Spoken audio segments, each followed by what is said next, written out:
everybody, and welcome to the Glory Reds podcast. It's your boy, Don Benito. And today, Manchester United are looking to offload Casemiro, Kobe Mainoo. In fact, everybody is up for sale. Casemiro is up for sale. Anthony's up for sale. Garnacho's up for sale. Bruno's up for sale. You are up for sale. You too who's watching is up for sale. We are all up for sale. It is crazy at Manchester United. Like, what is happening? Like, we're now selling the whole club. Like, we're not going to have players anymore. But you know what? You know when I deep it in a very weird way, I understand. But then at the same time, it's like, where do we draw the line? Where do we draw the line with all this? Like, it's now becoming too much. And I think I need Ineos to communicate a little bit more better and communicate more with us, in the sense that they need to let us know what their moves are. You know, it's easy reading these stories out there that are happening from all these journalists, these credible journalists. It's very easy.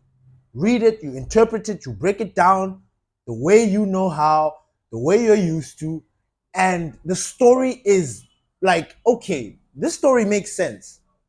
There is no fire without smoke, or smoke without fire. You know what I'm saying? That line I used yesterday. So if these stories are there, I'm a rumor, then clearly these guys are working at Manchester United and thinking like, listen, let's get rid of players.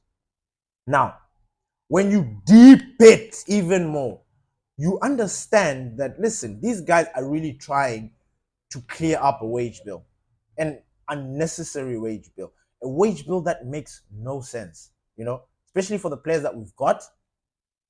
Like, some of the players there, they need to be dropped down a peg. And that, I think, is what is happening with Ineos, because they are literally willing to lose everybody. Like, Casemiro is on 325. Anthony is on 200. Rashford is on 325 a week. These are salaries this is almost 700, almost a mil, 800 a week. So they're trying to clear that wage bill, especially for players that are not like, see, for example, Rashford. When was the last time Rashford played for Manchester United? Casemiro.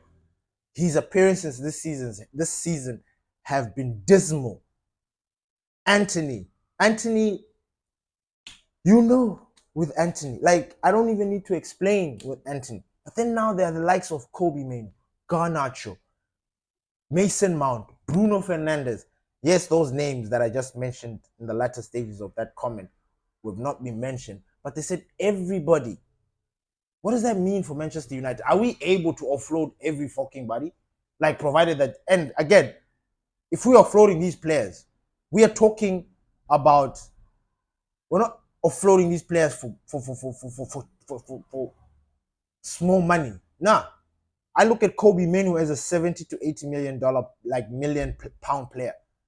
Like, and if we were to, and here's the good part about it, the weirdest part about this whole situation is that if we were to sell the likes of Garnacho and Kobe Mainoo, that will be pure profit.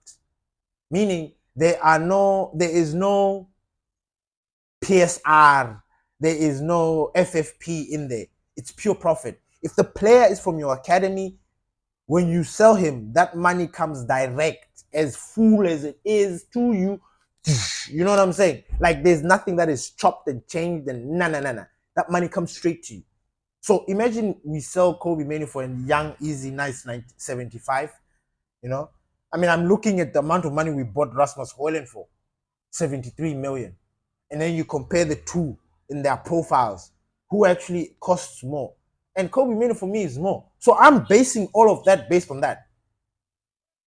Kobe Mainoo is not 60 million for me. I'm sorry. He is 75 to 85 for me. And if you're not going to slap that amount of money on these players to deter all these Chelseas and all these scavengers that are trying to swoop in on a gem that we have, then I don't know what you guys are planning.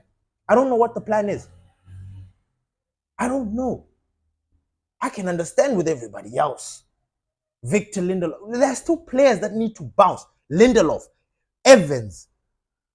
I'm very reluctant to say Maguire, but in fact, I'm not going to say Maguire because Maguire is my dude, man. I'm sorry. I'm fucking with Maguire this season. Like, he's been doing the business for me.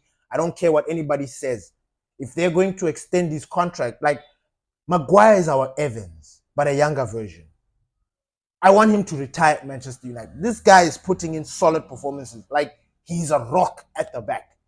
And I know when I say this, and I'm saying it with my chest, people are going to be like, but what? Man, you cannot, like, we can debate this until the cows come home. If there's anybody that thinks otherwise, please leave a comment and let's talk about it. Harry Maguire has been absolutely immaculate this season. He has been a steady fucking player. He started off well, even with Erik ten Hag, and then there was that little blip where he kind of didn't play, and then when he came back, he has been solid. So Harry Maguire is somebody that I'm thinking, listen, if we're not thinking about bringing in some top-class defender, because we're not talking about defenders, because we have defenders. We have Yoro, we have Dele, we have Mazraoui, we have Dalot, we have Ukonki, the young boy from the thing, we have Amoungst, we've got defenders. It is all about you choosing which defender it is that you want. And I think, as a backup, Harry Maguire is perfect, man. This guy will bleed for the way he plays, he's playing like he will bleed for that shirt. And I fucks with that. I see it and I appreciate it, and that's what I'm saying. If he goes back into default settings, then that's another story. But so far, Harry Maguire has put... That's why some of you are even talking about giving him back captaincy. Because you see him play, he's matured. He is a man. So I'm not gonna sit here and shit on Harry Maguire. I'm sorry, that was a rant, an unnecessary rant. But I was trying to make a point. Who else needs to look? Did I mention Casemiro? Oh, okay. Who else? Who else is within our ranks? I hear Altay Bende wants to leave. He wants to gain time, which I totally understand. Him being, I don't know if he's still number one for Turkey, but him being in the national team, it must suck to not play. And Onana is not really David De Gea as well. So it's just tricky. It's a very, very tricky situation. But again, like I said, Ineos are trying to rectify the wrongs of the past. And you know, when I say that, that's the only time where I come to my senses and I think about what it is that these guys are trying to do. The old regime, the Glazer regime, the Woodward regime, the Murta regime, that regime was diabolical. That regime didn't do anything to benefit this club except their pocket. And that is something that hurts me. And in as much as I keep on going back and forth with Ineos, I want them to, I guess maybe we go back and forth with them because they are there and doing the job and seeing what's there and handling it according to how it is. I'm just a fan. I don't really know what's really going on in there, but I have an opinion. And my opinion is that they are showing signs of Glazonomics, you know? So they were showing those signs of Glazonomics. So it was a little bit difficult for me to understand. And then the whole thing of cutting wages, stopping the charities and all the money that has been cut, sacking Sir Alex Ferguson, he was sacked. Don't let anybody tell you otherwise. Sir Alex Ferguson was sacked. He was the ambassador for the club. They needed to cut, and he was one of them. They cut him, so he was sacked. Everybody else that was sacked, like, they're doing everything to raise money or keep money. They're trying to be frugal, and we understand that. But within that same breath of being frugal and using their money wisely, we want to see where this money is going. We want to see it go back into the club. Say we do make sales or say we do something. We want to see that. We want to see the money going into the stadium. At the moment, we don't give a shit about the stadium. We give a shit about what's happening right now at the football pitch. The league table, the Premier League, as I speak to you right now, with my chest, is open. Yeah, I said it. It's open.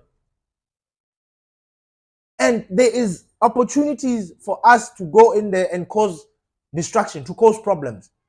And we need all the energy and focus of the players and new players to be on the team.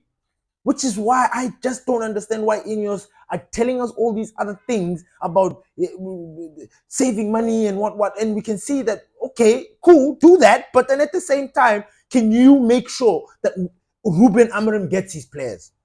Can you make sure? Like, first of all, I've got a bone to pick with you guys. In the sense that, in a weird way, it kind of looks like you knew you're not going to stay with Erik ten Hag. You knew. Now, because of that, why did you go out there and buy players according to Erik ten Hag? And him and you guys. Why? Because now there is a confusion.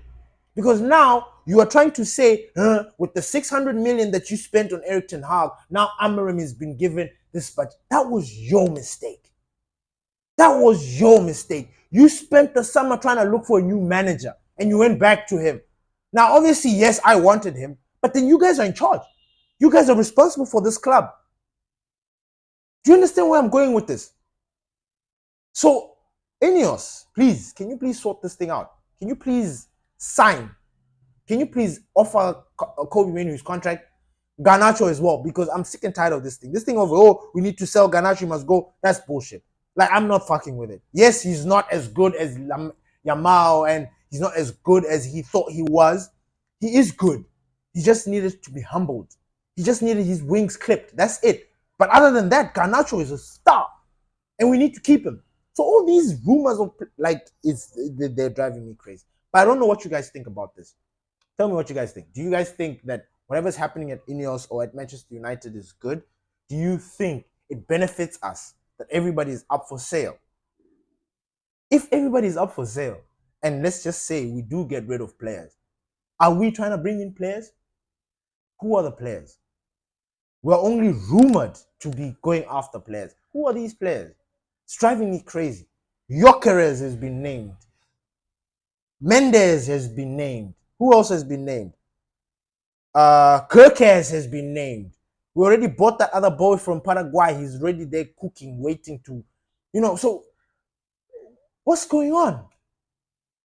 Can you communicate better with us? Can you guys tell us what's going on? Can you lay out the plan?